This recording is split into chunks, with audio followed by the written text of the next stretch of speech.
रवि और सीमा बचपन से ही सबसे अच्छे दोस्त थे। वे एक दूसरे के हर सुख दुख में साथ होते, मानो दोनों की जिंदगी एक दूसरे के बिना अधूरी हो। स्कूल से लेकर कॉलेज तक उनकी दोस्ती का रिश्ता हमेशा मजबूत रहा। रवि ने सीमा से कहा, सीमा तुम्हें पता है, जब भी तुम्हारे साथ समय बिताता हूँ मुझे ऐसा लगता है जैसे जिंदगी में किसी और चीज की जरूरत ही नहीं। सीमा हंसते हुए बोली, अरे रवि, तुम हमेशा मुझसे ऐसी बातें क्यों करते हो? हम दोस्त हैं और ये बातें सिर्फ दोस्ती की ही होती हैं।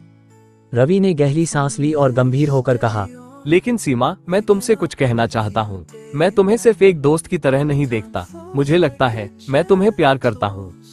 शायद तुम सही हो सीमा, लेकिन मैंने एक बात सीखी है कि सच्ची दोस्ती किसी भी प्यार से बड़ी होती है। मैं तुम्हें खोना नहीं चाहता, इसलिए मैंने फैसला किया है कि जो कुछ भी मैं महसूस करता हूँ उसे भुला दूं।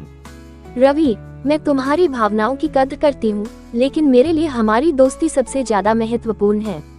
मैं नहीं चाहती कि इस एक तरफा प्यार की वजह से हमारी दोस्ती खत्म हो जाए। रवि ने अपनी आंखों में दर्द छुपाते हुए कहा, सीमा, मैं समझता हूँ, मैं तुम्हारी भावनाओं का सम्मान करता हूँ। अगर तुम्हारे लिए दोस्ती ही सब कुछ है तो मैं उसे कभी खोना नहीं चाहूँगा। मैं इस प्यार को अपने दिल में दफन कर लूंगा, लेकिन तुम्हें खोने का ख्याल भी मुझे सहन नहीं होगा। समय बीतता गया, दोनों की दोस्ती वैसी ही रही, लेकिन अब रवि के दिल में एक खालीपन सा महसूस होता था। वह सीमा से प्यार करता था, लेकिन उसकी दोस्ती की वजह से उसने अपनी भावनाओं को छुपा रखा था। सीमा भी रवि के बदलते व्यवहार को समझ रही थी, लेकिन वह जानती थी कि अगर उन्होंने इस मुद्दे को और आगे बढ़ाया तो शायद उनकी दोस्ती टूट जाएगी। सीमा ने रवि से कहा, रवि, क्या हम वाकई सही कर रहे हैं?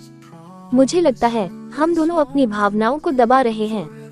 रवि ने उसकी ओर देखते हुए कहा, शायद तुम सही हो सीमा, लेकिन मैंने एक बात सीखी है कि सच्ची दोस्ती किसी भी प्यार से बड़ी होती है। मैं तुम्हें खोना नहीं चाहता, इसलिए मैंने फैसला किया है कि जो कुछ भी मैं महसूस करता हूँ उसे भुला दूं।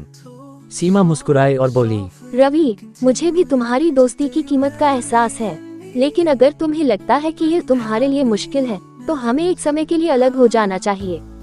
दोस्ती सच्ची है तो ये दूरी उसे और मजबूत करेगी। रवि ने कुछ देर चुप रहकर सोचा और फिर कहा, शायद यही सही है, लेकिन याद रखना, मैं हमेशा तुम्हारा दोस्त रहूंगा। कहानी का मोरल यह है कि कभी कभी रिश्ते में प्यार से ज्यादा दोस्ती को महत्व देना जरूरी होता है। सच्ची दोस्ती किसी भी कठिन परिस्थिति में खड़ी रहती है, और अगर प्यार सच्चा हो तो समय के साथ उसे अपनी सही जगह मिल ही जाती है।